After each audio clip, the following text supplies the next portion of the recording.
Welcome back to another episode of Musings podcast. I'm your host, Bondo Mildred, and I'm so happy that you've joined me on another Wednesday for another amazing episode. So this is a re-recording, okay? Like I recorded this episode, I think 2 weeks ago or a week ago, I don't know. And then when I went to edit it, it told me that the file was not, I don't know what term they used, but it wasn't in the right format. Actually, that's what they said. And by they, I mean my computer. So my laptop told me that the file is not in the right format. The first recording was 44 good minutes. Imagine all of that just went to waste. And now the past, I don't know how, I think a whole week, I've been just going through the most in my personal life. And then I couldn't record it because I haven't watched this movie since, it's been a while since I watched the movie and since I recorded the first one. So it's been a while. Yeah. And so since then, I've not been able to record again. And now I'm recording this and I think it's 2 weeks since I watched the movie. So I'm not sure if I'm going to remember everything that was in the movie, but I'm going to try my level best and give, a proper review and give just like a proper synopsis of the movie because, it's been a while. And I just remembered because today is on Monday, the 24th. And this episode is coming this Wednesday. So, yeah, if I didn't re-record it tonight, it would have to go to waste just like that. So I had to make sure that I'm doing the right thing, re-record it, and then edit it and everything and put it up so that it can be up by this Wednesday. So forgive me if something sounds off. I just had to. And I want to try and do this in the shortest time possible because I can't re-record it for another 44 minutes. So yeah, I hope that it's going to be quick and I'll be done within 20 or 30 minutes at most. So let's get straight into it. So on today's episode, I'm going to be giving a review of the Nigerian movie Thinline. Thinline is a 2024 Nigerian drama produced by Kazim S. Adeoti and Masi Aibe and directed by Adeoluwa Owu. I hope I'm saying those names correctly. I know I'm not, but I hope that I am. So forgive me for that. Please forgive me for that. The cast members include Uzo Arukwe. He plays Pastor Raymond. Masi Aibe, she plays Damilola, that's Pastor Raymond's wife. Uche Montana, she plays Annie. Itele D Icon, he plays Seyi. Cute Abiola, he plays, I think he was just called Chief. I don't remember him being given a particular name. And these other cast members, I'm just going to say their names. I don't know the names of the cast they play, like their cast names. Okay, so that is Adeni Johnson, Nkechi Blessing, Yvonne Jegede, Jaye Kuti, Yabo Ojo, amongst other cast members. Now, if you like spoilers like me, please continue watching this. But if you do not like spoilers, I'd urge you to leave, go to Netflix, watch the movie, then come back and tell me if you agree with me or if you do not, because this is your official spoiler alert. Now, Thinline follows Pastor Raymond. He's a holy man of God, he does all the speaking in tongues and stuff. But we start with Annie. Annie is a prostitute. She loves stealing from men that she goes to, do the hanky-panky with. So we start with her in this hotel room, I believe, or it was just her house, I don't know. But she was stealing from a client after they had done whatever. He was in the bathroom and that was Sei, and she was in the bedroom stealing from him, like opening the drawers, taking his watches and money and blah, blah, blah, blah. So by the time she finishes this, Sei has come out of the bathroom. He sees what she's doing and he runs after her. She runs outside. He takes a gun from the drawer and follows her with it, shooting and, trying to catch her. And then she runs outside, gets into a taxi, or I believe it was a taxi, and the driver drives off. The next part we see her, she's watching this pastor preach. So Pastor Raymond is in church preaching, but Annie is in her house. She's getting ready to go somewhere. So she's watching this sermon on her laptop. And then she leaves, she goes and meets her I'll call her a pimp like her madam. So she talks to her, and the madam tells her that, your clients have been complaining that somebody called me because you've been stealing from them. She argues and leaves and goes to where, like they are Koinange streets. So where other ladies of the night usually stand on the street. And there she starts an argument with one of the other ladies, played by Yvonne Jegere. So they start arguing, and because she feels like she's superior, and the other ladies do not really like her. And so they argue and argue and argue, but then a car pulls up. This car, inside it is Chief, and Chief is with his driver. But Chief, I don't think he works. By that time we don't know anything about him. He just tells the driver, behave, blah blah blah blah. He stops the car, she comes. The driver is the one who talks to Annie first, by the way, and then she gets into the car and they go into a hotel room. At the hotel room, he's tied up, the Chief. He's tied up on the bed, and Annie is at the side, opening up this, is it a briefcase? I think it was a briefcase. And there's all this money inside of it. She steals it, of course, and leaves Chief tied up. So we are seeing, we are shown Chief is at home. The wife is like angry, and she's asking him what happened. He has a bandage on his head as if somebody beat him up. And the driver that he was with, he has a bandage on his hand, like his entire arm is in a bandage, and you can see like signs of blood and stuff like that. And she's asking Chief where her money went. So it turns out that this money was supposed to be for her business. She was supposed to buy some stuff from Dubai, but Chief was going to use it on a prostitute. And he was so stupid that he went with the entire briefcase of money, which for the life of me, I do not understand why he did that. And so he's there and he's receiving all these, kelele from the wife. And she just wants to know, like, why would you do such a thing? And where did my money go? So these people stole from you? Yes. They attacked you? Yes. And he's giving a story, which is a lie. And then she turns to the driver and asks him, like, what happened? Tell me what happened. The driver also tries to tell her story, but she ends up saying that these people had big guns, and then also he says that they had big bumps, big butts. But yeah. So, which which was hilarious. By the way, Chief is the one who was providing the comedic episodes. Like his parts, they were just so funny. And so yeah, she tells him that I don't care, but you'll have to return this money, or else you and I are going to. I think she told him that she was going to. They're both going to die or something.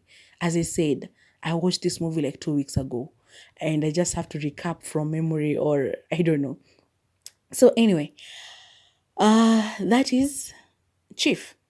On the other hand, Pastor Raymond has traveled to this other town for a conference, church conference. While he's there, we see Annie at the lobby.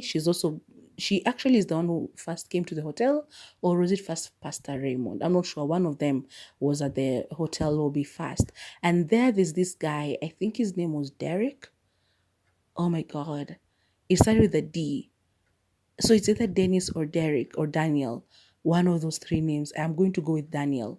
So please go and watch and correct me. I'm so sorry. It was a while ago. And I do not have Wi-Fi right now to check. So I cannot check and see like the right name that was being used. I'm so sorry. But I'm going to go with Daniel. So Pastor Raymond is talking to Daniel because they know each other, but Daniel also knows Annie because I think they went to the same school. So she is like stalking him. She follows him and they go to the same floor. Pastor Raymond enters his room and she goes to another room. Then later on, Pastor Raymond is at the lobby again. I think it was at the restaurant, and he was talking to Daniel and just catching up and stuff. Then Annie shows up. Pastor Raymond behaves differently, like indifferent towards her. He's not really interested in her and stuff, and she's just looking at him and stuff. And then Daniel stands up to go and get drinks for her and leaves the two of them together. She tries to talk to him, but he's giving her like one-worded answers. And then he stands up because his phone rings and he goes to talk with to the wife who had called. So This lady, Annie, takes out this paper that is full of something and pours it into the pastor's drink and shakes it so that he can mix up. When he comes back, and it was like very little in the glass, very little is remaining in the glass. He comes back and she engages him in a conversation.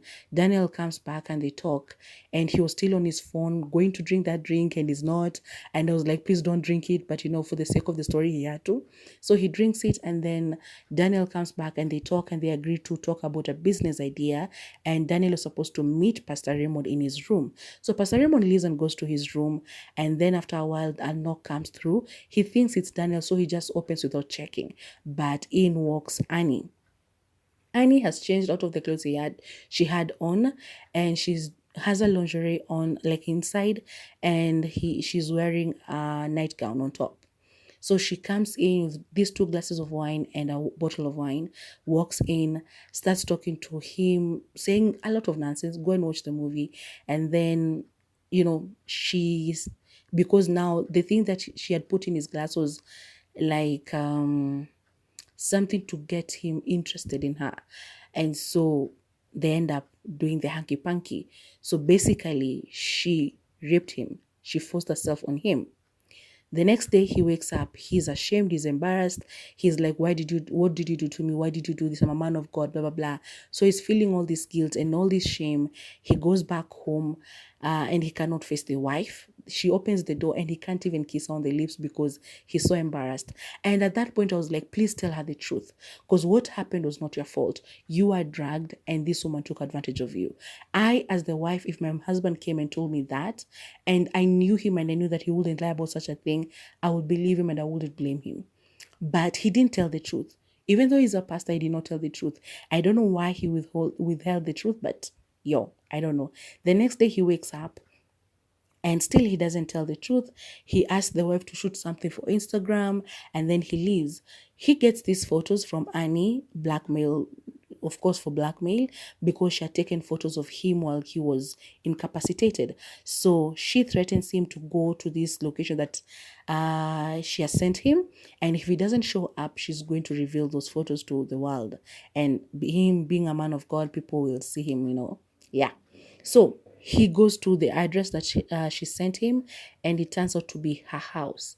When he gets there, they start talking again. She tells him she needs two things from him: 10 million naira and to sleep with him once more. So he tries to say no. He even goes to leave. And I'm like, please leave. Leave and go and tell your wife. You could have even recorded this entire conversation and taken it to the police. But, well, he didn't. He just let her blackmail him and he slept with her. And I was like, the first time was a mistake. The first time was not your fault. This time, even if you say that she was blackmailing you, you had a choice. You could have left. You could have left and gone and told your wife the truth. And you could have somehow tried to explain it to the world. But he went, slept with her knowingly. He goes back home and this time he comes clean to the wife. The wife, of course, she starts asking all these questions that made me laugh, by the way, because I was like, I wouldn't ask those questions. Why are you asking those questions? Actually, it's the way she was asking them, not the questions themselves, but the way she was asking them. Then she gets upset and screams and goes away. Then she comes back to the bedroom. He's there kneeling and praying. There was an open Bible on the bed and she forgives him. I was like, Now, after that, fast forward, we're back at Annie's house and she's dead on the floor and the police officers there. And so the police officers find, I think there were USB discs and I think they had the videos and the photos that she had used to, manipulate and blackmail all these men that she was sleeping with. And so the police officers go collecting each and every one of those men. So they start with Pastor Raymond, who was in church, by the way. The wife was Damilola, was there doing, praise and worship. And they come and arrest him. And then they go and arrest Sei, they arrest Chief, and they arrest Yvonne Jegede's character. So when they were arresting chief, he was there, sat there talking to the TV because it was all over the news. And he was like, yeah, these people, I didn't tell them to kill her, but I wanted them to, hurt her a little bit, blah, blah, blah, blah. And at first I thought it was him. I just knew it wasn't Pastor Raymond, but I was thinking it was either Chief or Damilola, because you just don't forgive like that. And so the investigation starts. They start questioning them. I did not like the way the police officers were talking to these people, especially the way they were talking to Pastor Raymond. Because I understand you have to get the truth from these people no matter what, but there's a way you have to question these people. There's a way you talk to people, because you are innocent until you're proven guilty. So even if you're trying to get these people to admit what they did, you can try to manipulate and stuff, but do not be disrespectful. Because they were talking to him in such a weird way, and I was like, why? It was just so off. But anyway, one of the police officers goes to Pastor Raymond's home to talk to Damilola. And when he gets there, he sees this photo on the wall and he stares at it. And I'm like, what's happening? Then they sit down because she had offered him a glass of juice. And he starts staring at another one that was on the side table. And I'm like, okay, what's happening? What is he looking at? So later on, it is revealed that it was an earring. So when they showed us that Annie was dead at her apartment, we saw that earring. But it didn't come to my mind that it is connected to the person who murdered her. But later on, when we are shown that, I was like, oh, yeah, yeah, yeah, yeah. So it's definitely Damilola, because I was suspecting her. But now I was like, yeah, definitely it's her. The police comes back and he's like, these earrings, where are they? Can I see them? And she goes and brings them. So, of course, after she realized that one of them was missing, she bought a pair to replace those ones. So the next thing, they ask her to come to the police station. And while they're there, she's questioned some more. She keeps saying that nothing, she didn't do anything, she's innocent, her husband is innocent. And then they leave her for like 5 hours, come back after, she's stressed and she's been there for 5 hours and she's tired and all of this. And they question her again and she confesses. And so she tells the whole story of what happened. Apparently, after Annie had blackmailed Pastor Raymond and she had gone and talked to the wife and told her what was happening, they paid her. But after they did, she wanted more, because what she really wanted was Pastor Raymond, not just the money. Because I don't know, there's somebody in the Bible who also married a prostitute, I think. Hosea, if I'm not mistaken. And so Pastor Raymond tried to explain to her, like, yeah, no. So she called Pastor Raymond again to her home. And when he went there, she told him that she was pregnant. Or did she tell him that at her home, or was it on a phone call? As I said, 2 weeks, so I don't really remember. But the wife caught him on a lie, because Damilola asked him like if he had plans the next day, and he lied that he was supposed to go, I don't know, somewhere for something to do with the church.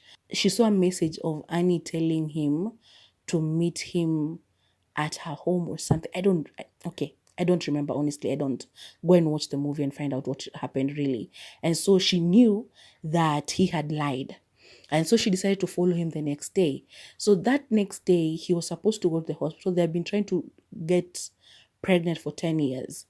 And so he had gone to the hospital to deliver some of his specimen, so that they can do IVF.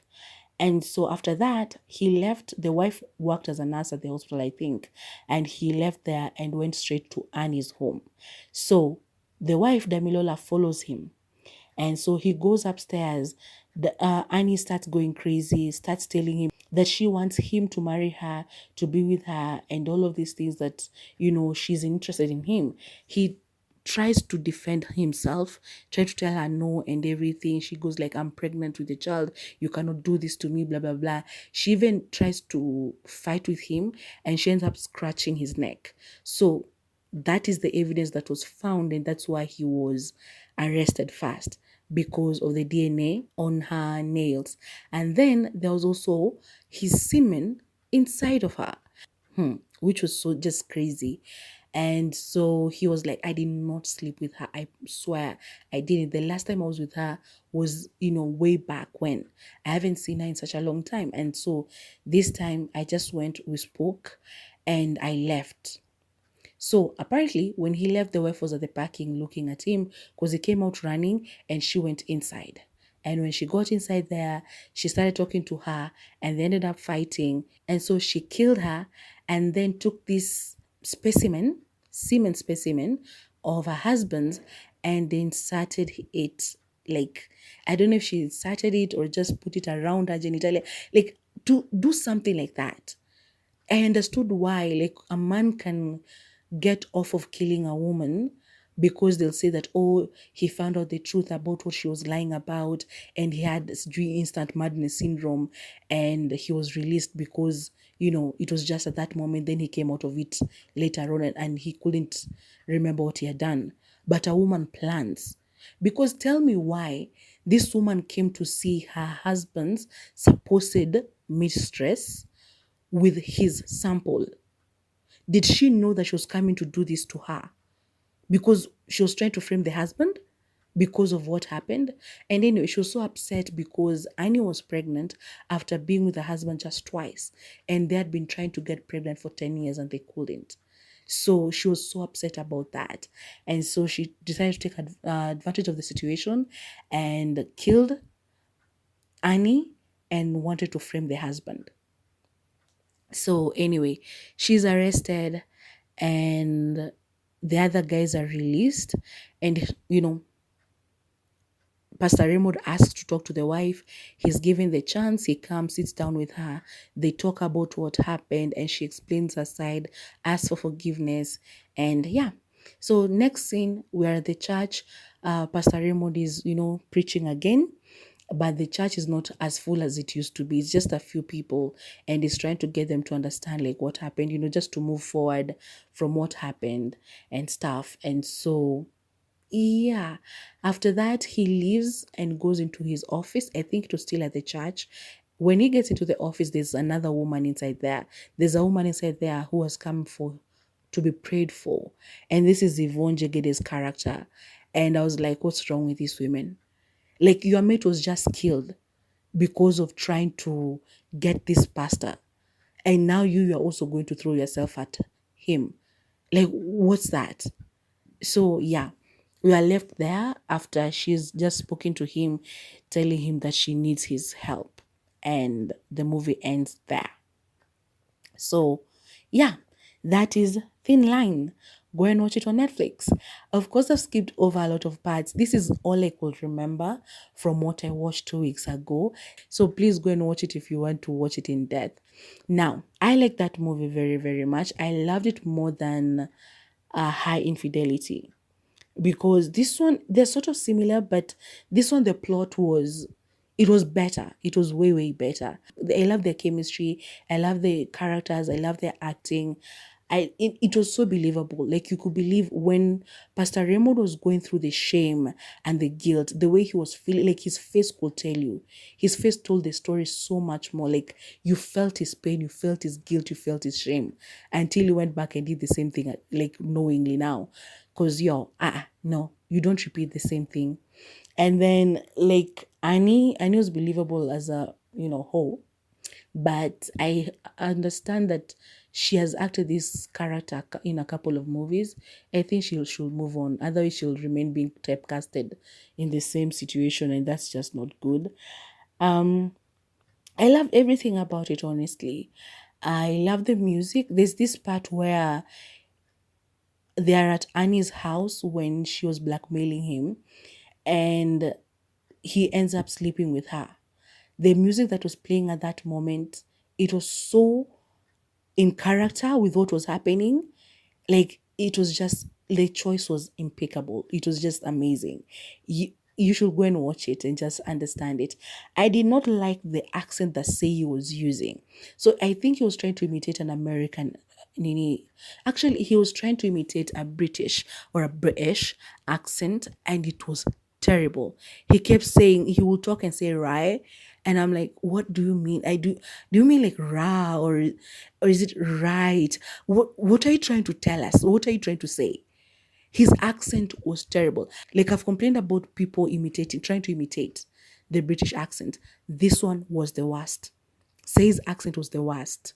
I remember him talking right now. It was just terrible. It was terrible, terrible, terrible. But anyway, other than that, I loved most of the things in this movie. I'm going to give it a 7 out of 10, honestly, because as I said, it was so much better than High Infidelity, and it just showed growth and it moved. And I said everything about it, the characters, the acting, the music, of course, the costumes, everything. This is Nigeria. Their costumes have to be on point, you know this. Like everything about it, I loved. And yeah, so I'm going to give it a 7 out of 10. I'm going to leave it at that. I don't want to continue recording it again, just in case it does the same thing. Because I don't want to have to finish and then check if it's recorded and then it tells me the same thing and I have to record it again. So I'm going to stop here. Go and watch the movie on Netflix, then come back and tell me if you agree with my review or if you do not. Tell me if you can also give it a 7 out of 10 or if you can give it less or more. Tell me if you like the characters, if you didn't. Just tell me what you liked about the movie and what you didn't, okay? Tell me all about it in the comment section down below. Tell me on Instagram, my name is Musings Podcast. Remember to follow me there. Remember to subscribe here. Just interact with this content, tafadhali, tafadhali, tafadhali. And I'll be super, super grateful. Remember, I have a business, Mimi's Pastry Treats. Please make your orders and I'll be super grateful with that as well. So please like, share, subscribe, and hit the bell for notifications so that whenever I upload something new, you're going to be amongst the first people to come and watch. Okay?